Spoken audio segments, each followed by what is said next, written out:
Fenomena pengemis di ibu kota sepertinya tidak ada habisnya. Imbauan pemerintah agar warganya tidak menyantuni pengemis sepertinya belum menunjukkan perubahan berarti. Dengan dalil agama, Pengemis anak di ibu kota Jakarta kerap terlihat pada waktu dan tempat tertentu. Assalamualaikum warahmatullahi wabarakatuh. Kami mahasiswa UIN Syarif Hidayatullah Jakarta Program Studi Hukum Tata Negara akan melakukan penelitian tentang maraknya PPKS seperti pengamen, pengemis, dan gelandangan di Jakarta. Perjalanan kami mulai dengan menyusuri sepanjang jalan di daerah ibu kota Jakarta. Setelah berjalan beberapa waktu, saya dan tim akhirnya mampir di salah satu pasar Kampung Bebek yang tepatnya di daerah Kota Tua, Jakarta Barat. Di pasar ini saya dan tim bertemu dengan salah satu seorang pengamen hingga akhirnya kami memutuskan untuk mewawancarai pengamen tersebut tentang asal muasal dan banyak lainnya.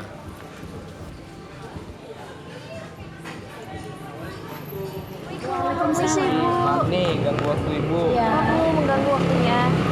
Kami dari mahasiswa Universitas Islam Negeri Jakarta ingin meminta waktunya sebentar untuk melakukan penelitian wawancara. Iya boleh.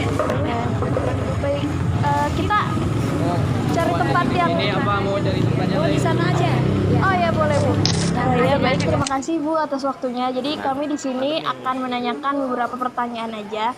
Boleh tahu Bu asal mulanya untuk melakukan pekerjaan ini dari mana gitu?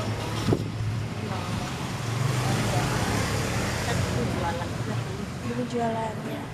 Dari jualannya sepi, kita larinya ke pengamen. Oh, jadi awal mulanya jualan lalu memutuskan untuk melakukan. Iya, ya apa aja lah yang penting halal. Alhamdulillah. Akhirnya setelah wawancara tersebut, perjalanan saya dan tim melanjutkan dengan menyisiri jalan-jalan hingga pada akhirnya mata kami tertuju di bawah flyover di daerah Jakarta Barat, juga lebih tepatnya daerah Cengkareng. Terdapat dua anak kecil yang berada di tengah jalan yang terlihat sangat enjoy menikmati pengemis tersebut.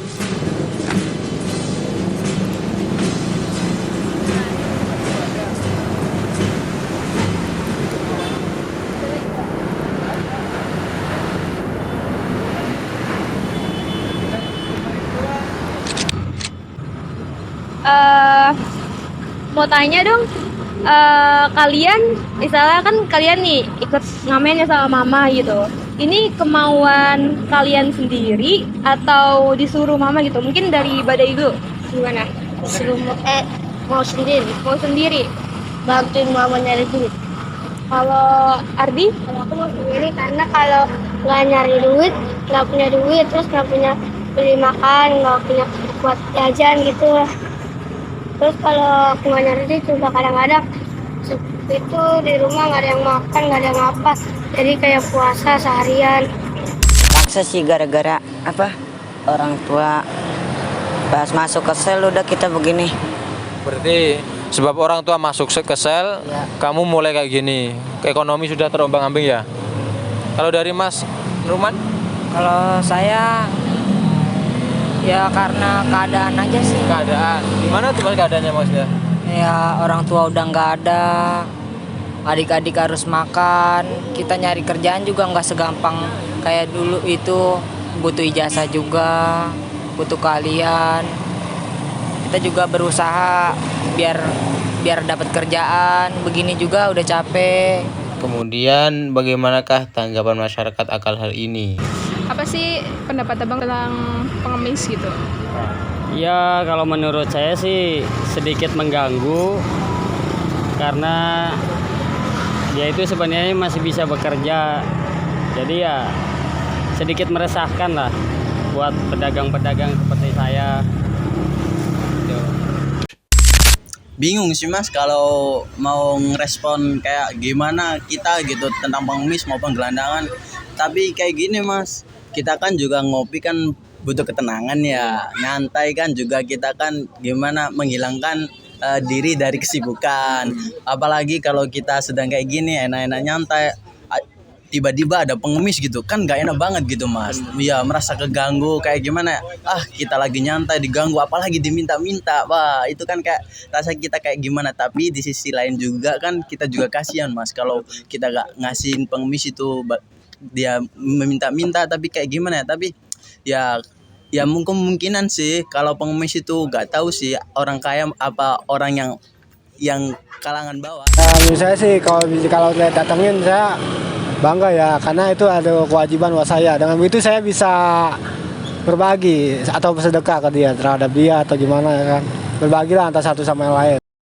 Dari berbagai wawancara yang sudah kita lakukan selama beberapa waktu ini, terdapat kesimpulan bahwasanya menjadi pengemis dan gelandangan bukanlah suatu keinginan semata, melainkan banyak hal yang menjadi penyebabnya, seperti kurangnya pengetahuan, kurangnya keilmuan, tuntutan ekonomi, dan bahkan sebab keterbatasan fisik.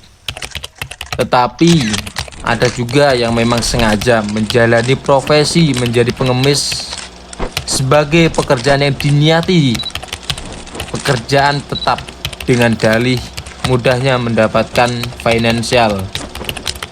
Dari sinilah meskipun mereka telah mengetahui bahwasanya hal ini melanggar peraturan daerah nomor 8 tahun 2007 yang telah ditetapkan pemerintah DKI Jakarta, serta telah melanggar pasal KUHP nomor 504 dan 505 tentang larangan mengemis.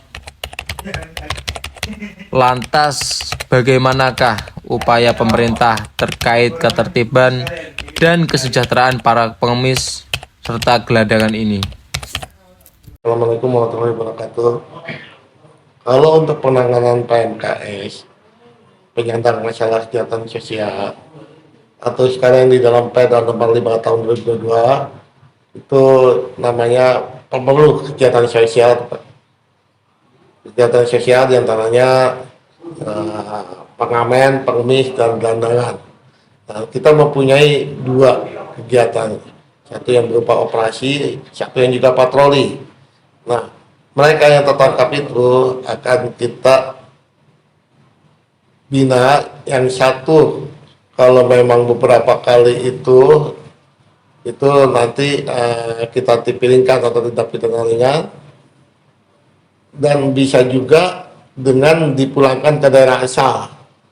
Dan yang terakhir itu dibina melalui dinas sosial, diberi kegiatan-kegiatan seperti ketampilan agar mereka tidak berada di jalan lagi.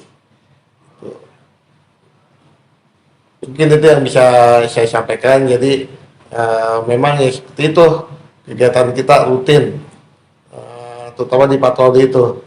Nah, itu nanti ketika kita tanggap kita data dan kita lihat dengan adanya data ini berapa sering mereka itu di jalan. Itu.